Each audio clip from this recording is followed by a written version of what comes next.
right, D2, consider a presentation regarding the Historic Preservation Program. Morning, Brad. Morning. And we're making pretty good time here, so I'll try not to take too much time here. There's a lot of slides, but so basically the purpose of this presentation, it's getting around that time of year where we do the historic preservation tax exemptions, and when we went through this process last year, there was a lot of questions about why we do certain things, just questions overall about the program. So I'm going to kind of go through all that stuff here, and if there's anything you'd like further clarification on or questions, please just interrupt me. So quick overview. In July of 2018, when historic property tax exemption applications were presented, council had several questions. And then basically what we're doing here is just presenting some findings and then a few answers to some of those questions we heard a few times during this time last year.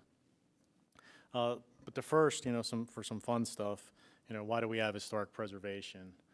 This is just a brief history of Round Rock in 5 slides, and it's pretty cool stuff in here. Just a quick snapshot. So really the beginning of Round Rock is this pioneer era. Native Americans used the area as seasonal hunting grounds but didn't settle. And as we see here in 1840, Colonel Cook was tasked with establishing a road between Alston and Fort English, and that's actually this right here. It's pretty much, when we say road, it's really more of a route. And this was, essentially, this is where 35 is today. It's pretty cool. Buildings are kind of self-built structures from materials on the property. Tended to be temporary log cabins. Kenny Fort, which was the first fort in Williamson County to protect against Indian raids. We know where that site is. It's within the Concord or Brushy Creek Meritage subdivision that was preserved through that process. Then we have the pre-railroad settlement. Again, its materials are used basically from the site to build buildings. Obviously down here is the stagecoach. You can see the limestone. This is the Barker Porter House.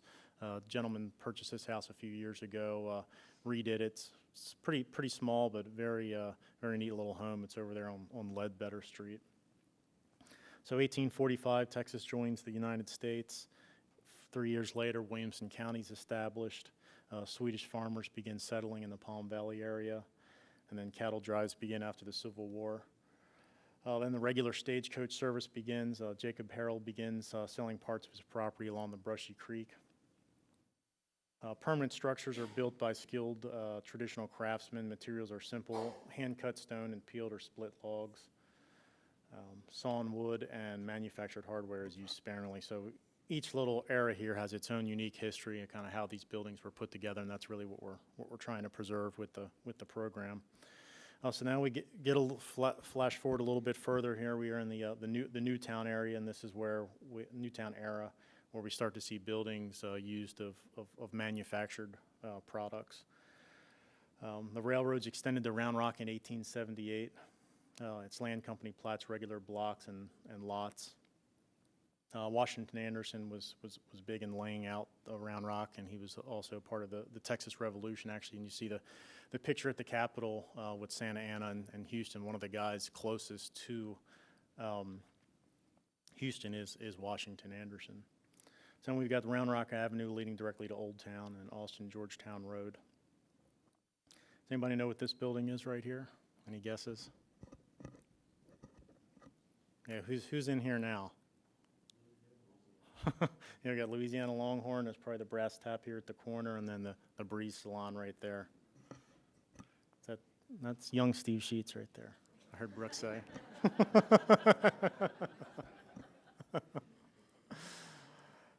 So now we have the highway era. The automobile starts entering into America. So the maze is basically the highway in Round Rock. It extends north over Brushy Creek in 1937 as Highway 81.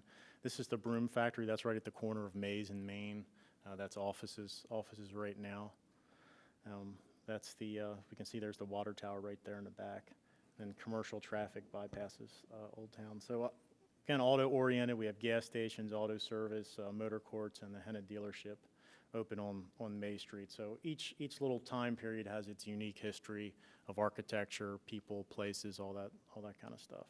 And that's really what historic preservation tries to do, is preserve within reason, those time periods, and for any changes to be historically appropriate. So Freeway, this is Puffy Taco right there. I-35 goes in. Now Round Rock's in commuting distance of Austin. Continue with the auto-oriented development, and then shopping centers, and then Wagabag right there on 71 looks pretty close to what it did back then. So what are the goals of historic preservation? It's to encourage the continued use of older properties, accommodate change while maintaining key architectural features. So obviously there's going to be changes, there's going to be new technology, there's going to be reuses of buildings. So all that stuff is good for historic preservation, but when changes are made, the goal is to make them as appropriately as possible, so to where you're not changing the overall character of that building.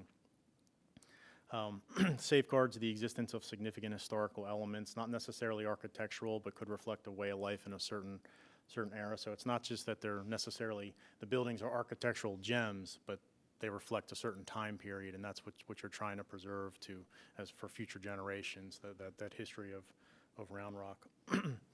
And obviously it contributes to community development objectives, quality of life, sustainability, tourism, and economic development. Well, obviously that's the mansion there, and that's going to be reused as an event center. The character of that building obviously is what drew that owner to go in there and dump a tremendous amount of money to reuse it, because it's such a spectacular property. So there's a lot of economic benefits of historic preservation. I'll just point out a few of these. 10.5% of all travel in Texas is heritage related. Every $1 from federal and state incentive programs triggers 4 to 5 of private investment. Obviously creates jobs. So what does historic preservation program include? So it really started at the federal level. The National Historic Preservation Act of 1966 created the historic preservation offices in each state. In Texas, local historic preservation programs operate on state requirements set forth by the Texas Historical Commission. Most preservation ordinances include a board and commission, just like Round Rocks does, with an architectural review process and a means to designate a building that's historically significant.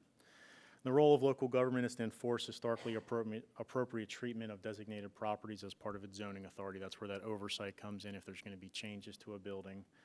And allow for the designation of areas and districts or properties that are architecturally, archaeologically, or culturally or historically significant. Again, more than just necessarily what the building looks like and the architecture. So one of the questions that came up was, kind of, how does the city compare to some other cities in the area with their historic preservation program? So we pulled a few out here. Generally, in keeping it pretty much all doing the same kind of stuff. All of them have some type of oversight of architectural changes to historically appropriate buildings. We've got Round Rock, Georgetown, McKinney, Plano, Columbus, Ohio, and Denver, Colorado on this list to give us a good mix. But you look down here at the financial incentive. There's a tax exemption in all of them except for Columbus. Some of them also offer grants in addition, like Plano has a grant as well as the tax exemption. And one of the big keys there with the financial incentive, maintaining or making changes to historical buildings is obviously a lot more expensive than a new modern building. It's a big cost commitment to do anything. Everything from the small little 600 square foot home all the way to something tremendous like the mansion there. It takes a lot of money. So the whole idea is if you're providing that incentive through either a grant process or tax exemption process, that helps that property owner kind of keep up the property and maintain it so it doesn't deteriorate. So the power and duties of the commission, they do this certificate of appropriateness, and that's all based on the Secretary of the Interior standards adopted at the federal level. All of these cities, their design guidelines are essentially derived from those interior standards, and those are time honored and tested through the years. Zoning regulations change all the time. New materials come out, new designs come out, and they're going to continually evolve. Design guidelines for historic preservation generally are going to be the way they're going to be. They're not going to change much, right? Because you're trying to maintain a certain character of a certain time period. Certificate of appropriateness is, so there's two of those. There's an administrative one that staff can approve to speed things along and let things move a little bit quicker through the process as opposed to having to go through the commission every time a changes needs to be made. So if it's minor enough, that's stuff that staff can sign off on. If it's a larger change, it's got to go to the commission. They designate local landmarks and districts. Our current preservation ordinance was adopted in 1979, so it's 40 years old.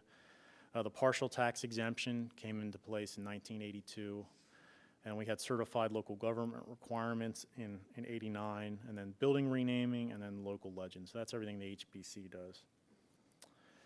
So this is pretty interesting. So the historic designations right now, we have 79 properties designated with an H overlay. That's 27 commercial buildings, 46 houses, and then 6 other, which include the Round Rock and the Water Tower. The National Register Historic District on Main Street, that was established with 25 commercial properties. There's 4 individually listed on the National Register of Historic Places. And then there's 14 recorded Texas historic landmarks. So there's all these different layers, but at the end of the day, it's up to the city to enforce and oversee all these types of things. When there's a need for professional expertise, we can reach out to the state and get some of that knowledge that maybe we don't have on staff. So they're there to support us. So what does historic landmark designation mean? It's basically, and these are up now. You may have seen them on some of the buildings. They're not all up, but these markers are up on several of the buildings right now. It's a program that staff's administering. It denotes that historic significance is formally recognized. Alterations and demolition are subject to the preservation review and the design guidelines. And again, it does not mean that changes cannot be made or that buildings cannot be torn down. It just adds an extra layer of protection and review before that does occur. So how are they identified and designated? You got to be at least 50 years old. It could be less if it's associated with an important person in the history of the area. Designation, again, is not just architectural. Historic Resources Survey examined all properties in an area and identifies those potential with historic significance. We did a huge survey in 1992. It actually identified 372 properties that could receive the designation, so we're at about 25%.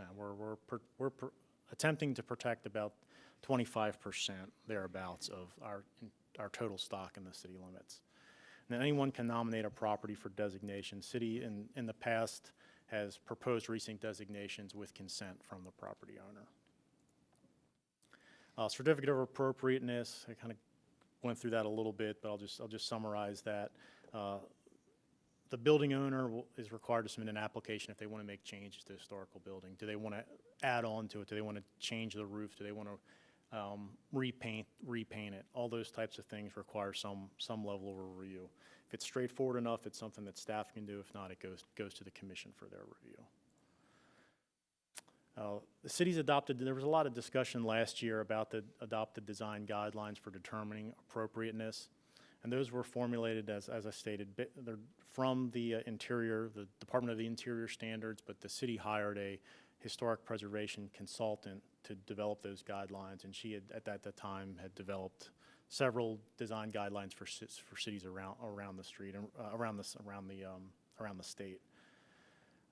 So basically, our design guidelines more or less are a pared down version of the Interior standards, right? The Interior standards apply to every type of historical property in the city, or in the country, I mean. So some of that stuff's not going to be appropriate to Round Rock, right? Some of the standards developed for the city of Miami don't need to be in our design guidelines, for example. Again, guidelines don't often need to be amended since they are based on the appropriateness for a historical period and not for today. So alterations should be authentic, be compatible with the existing architecture, maintain historical context, be based on documented historic elements, and preserve the character and integrity of a building or district. The alterations should not diminish historic character, obscure architectural details. So, if you've got some keystones or some interesting features of a building, the sign shouldn't go over top those features. You want to accent those features because they're important to the character and the history of that building. or create a false sense of history. No Disney World where you're trying to recreate something in a building that was never there. And I'll have a picture of that in a second here. So there's an example there. So this is really in keeping with the general design and style of that building when it was built. In the 80s, there was an attempt to do an Old West theme throughout Round Rock, and obviously that is, you're covering up significant architectural features there. You're changing the character of the building. That's definitely not historical appropriate. That's the best example we could think of. So here's just a few case studies that I wanted to go through, kind of the stuff that staff deals with on and off with the program. So this is a former Main Street Grill. It's Nick's Tamal right now.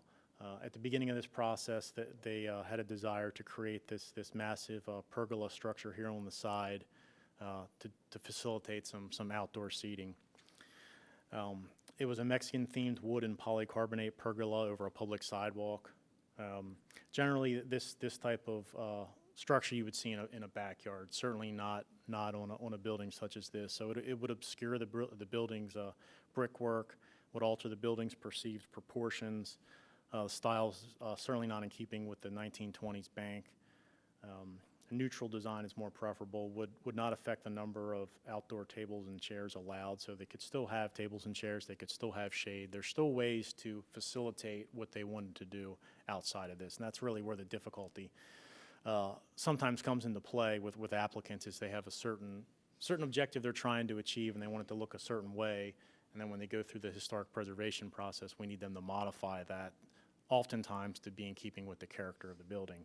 Obviously, outdoor seating is important to restaurants, so we understand that. We need to facilitate that, but there's just a way of doing that that's historically appropriate, because what happens, if you do something significant like this on such a high visible elevation, you're going to start to chip away at that district, right? Because then it's, in our world, once you approve something one way, then that gets pointed to for everything for the next 20 years, as long as anybody can remember, whether it was a deviation from the landscape ordinance, HBC. So we're really mindful of that, and which is difficult, because the property owner is just focused on getting what they want. They don't necessarily care about kind of the ramifications down the line and what staff's going to have to deal with other requests. But so this obviously did not happen. The HPC did deny the certificate of appropriateness and suggested more appropriate shade devices for outdoor seating. Same property as well. This is another interesting one. There was a request to paint a sign and mural directly on the brick cooler wall, and this is a new structure, but again, it's contributing to the character of this property.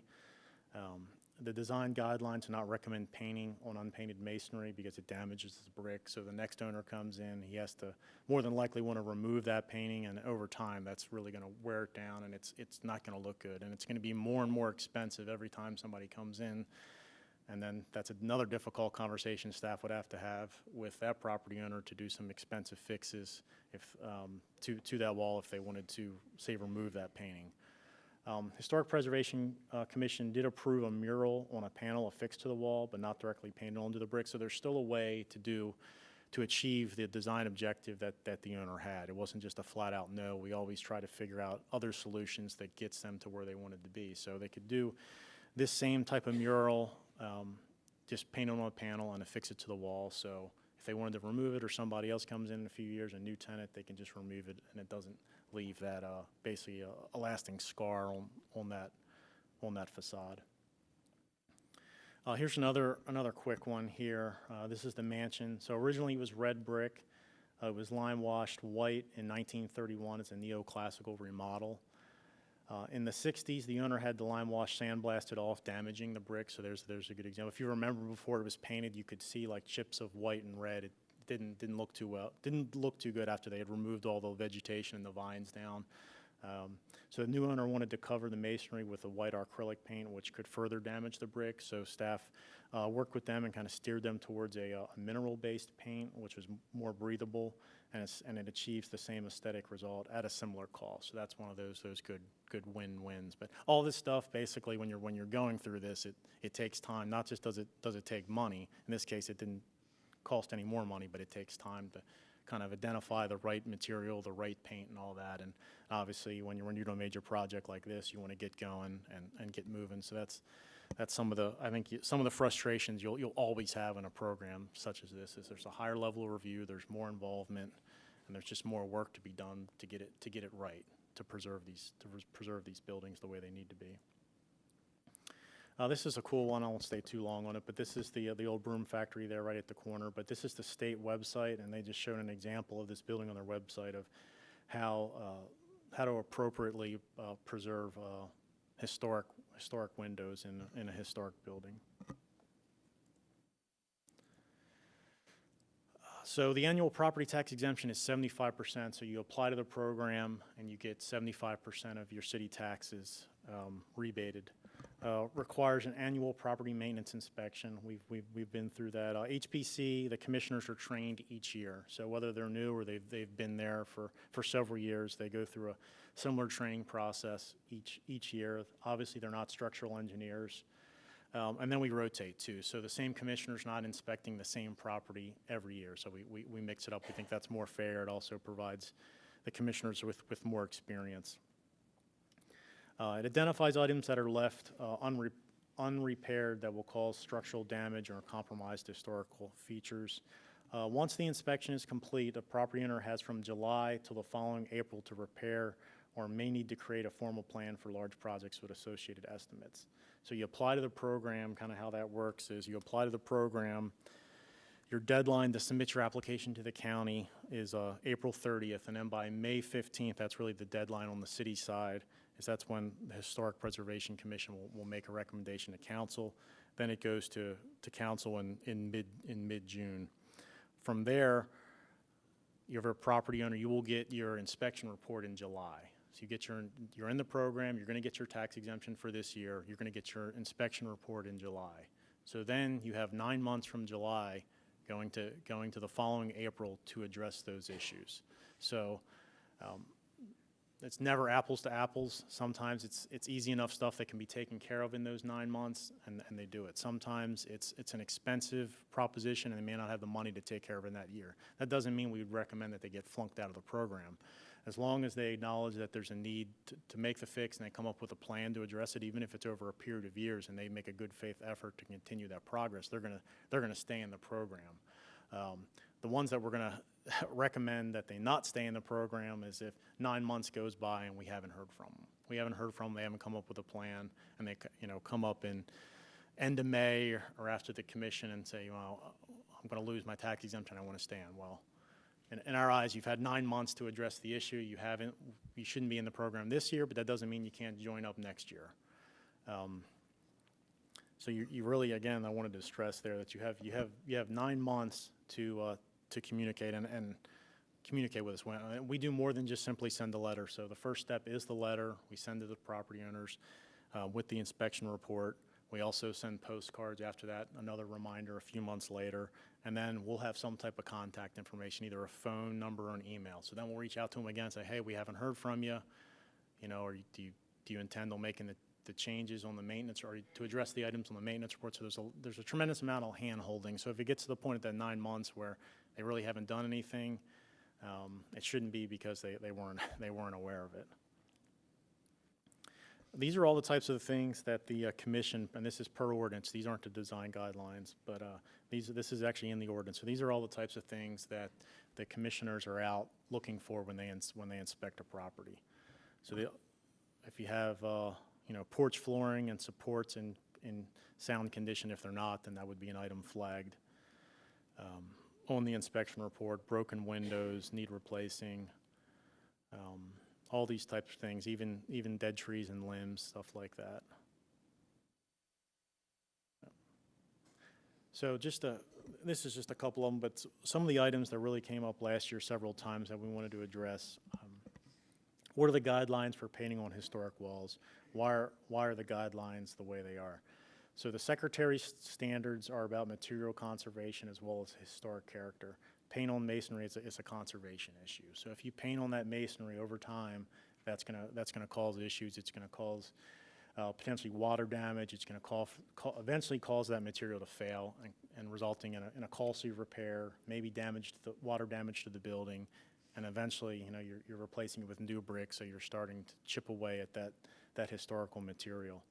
So the application of paint to historical resources depends on the materials involved. Limestone and brick should not be painted on because it can cause irreversible damage to the surface of the wall.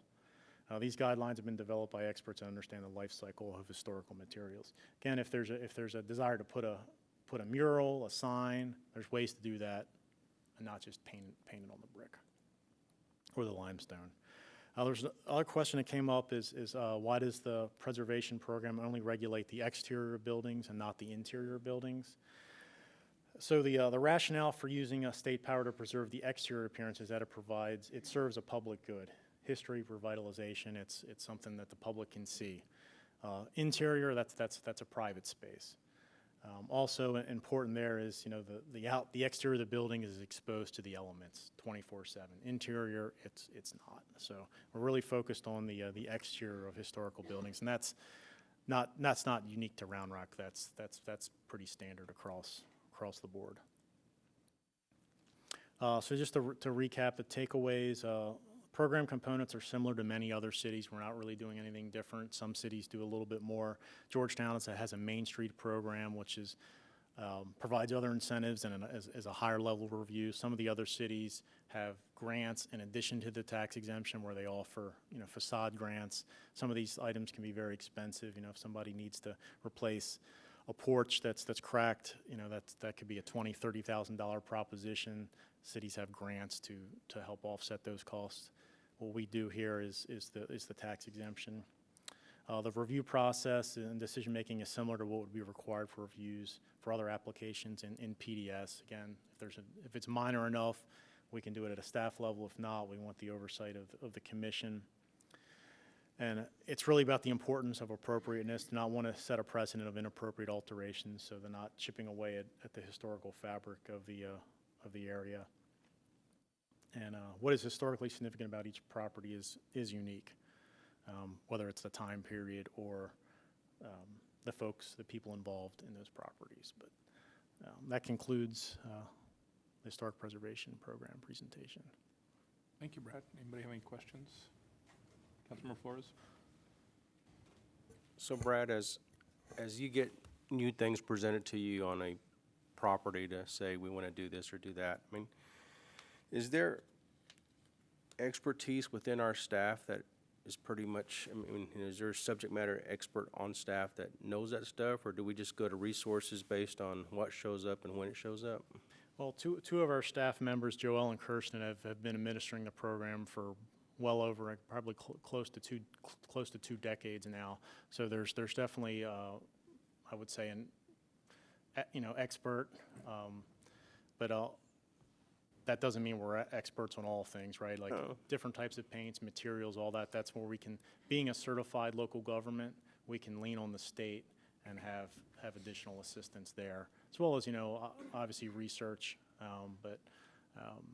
yeah, we have two staff members that are very well versed in historic preservation. And I was just wondering, I mean, I guess, is that just covered like through continuing ed or continuing classes on what the latest and greatest things are out there? And exactly. There's training programs. There's conventions that they stay attuned to, as well as talking with other communities that administer historic preservation. Thank you. Councilmember Peckham? Brad, I know last year we had a lot of discussion about the tax exemption versus the grants, and looking at the other cities, is there a reason why they have either both or just stayed away from the grants? Because I know as we were looking at that was one of the big questions we had. Sure. I'd have to check to see why. Let me go back to that slide.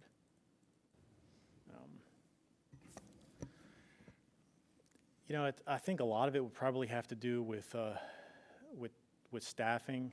A grant program is a significant amount of resources for staff.